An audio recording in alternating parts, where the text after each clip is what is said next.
So this is a new thing that I'm going to start doing, which is fixing your project. Here is the first one. So a viewer has an issue with the puzzle. It doesn't want to move in the correct axis. So let's check it out. Let's press play. Let's see what happens. Okay, we pick that one up. But it's... So he's printing some kind of hello, XDNA, whenever I manage to hold it. So it is holding because I need to double click to drop it apparently. Okay, that's a thing. Let's see what we got over here. So let's go into the puzzle itself. Let's have a quick look at the puzzle on begin play, getting character references, checking some rotations, constraining the axis. We have an interaction, overlap to check the code. Event interact checks which object we are interacting with. That is true, we are printing XD. So this one does print. So we are going through here. We are starting to hold. Let's see what we got in the character. It did print A as well. We are getting to this point. We are starting to hold. So let's see. We have something on the event tick. Is holding. Is grabbing objects. So the viewer did say that they have multiple iterations of how to hold an item. So in this case, we did get over here, we did set is holding, so I'm assuming that is grabbing isn't the one that we are looking for. We have keep holding, which is using this is holding. So for now, I'm just gonna disconnect this one to see what happens. We have also another one where it is grabbing, so we're gonna disconnect that one as well, so it doesn't interfere. So no errors. Okay, so we have another E, so we have two E-click events. Here is one that goes to the interact, which does the line trace, does print our hello.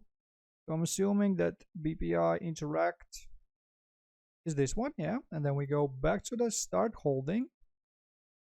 We are grabbing the physics object, holding, saving the holdable actor and the component that we are holding as well. We go to keep holding.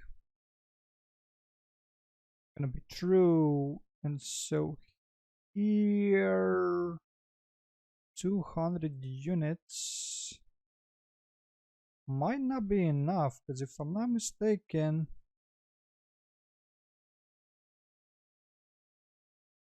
this is already 150. So if we go to 2, 2, 2, these are 1 by 1 usually, if I'm not mistaken.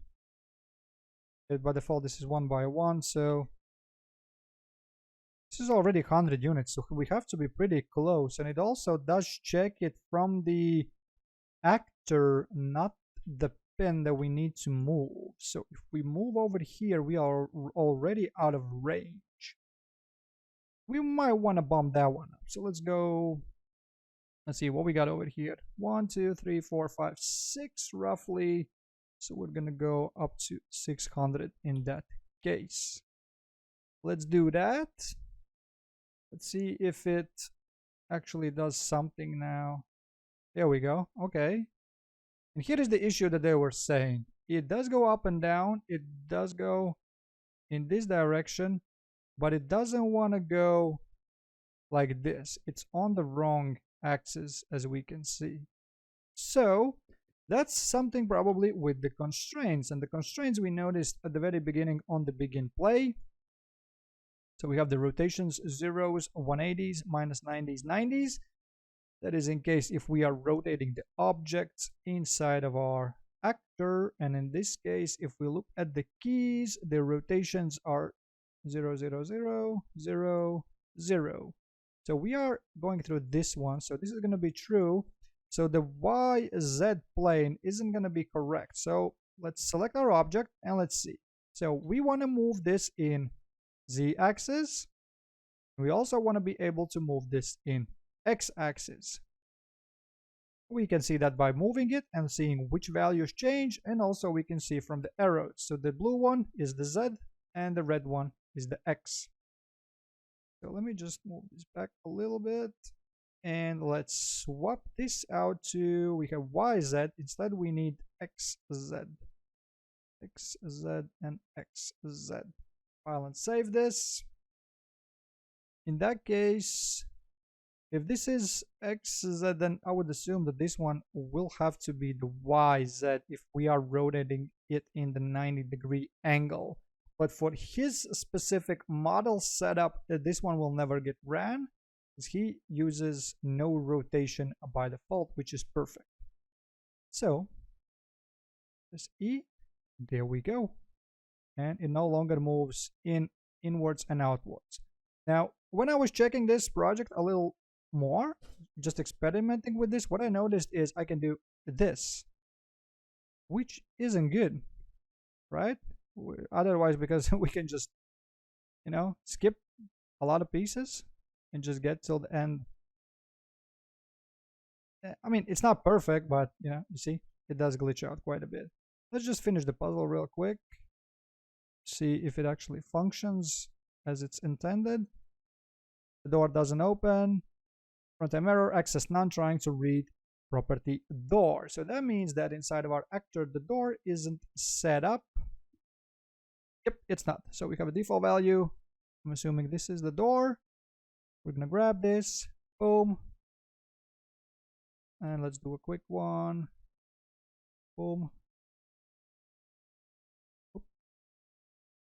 Yep, yeah, this is gonna be an issue. This is gonna be an issue. We need to fix that first. So we are using physics handle.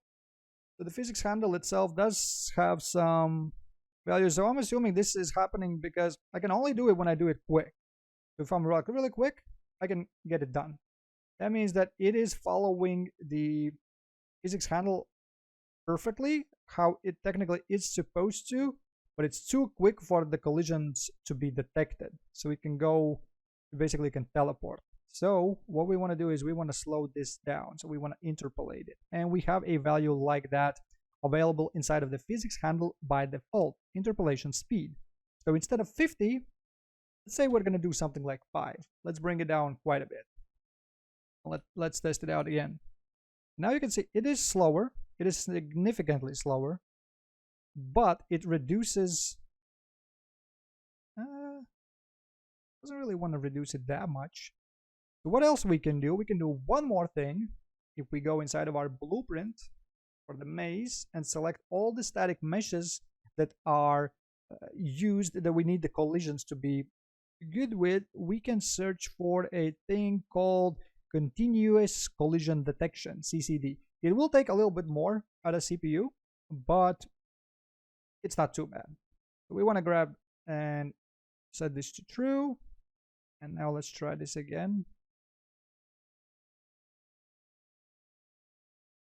As you can see now, it is way better. I would assume that there is still a chance that this might happen. So you might want to experiment with the interpolation speeds and the linear stiffness and damping values as well.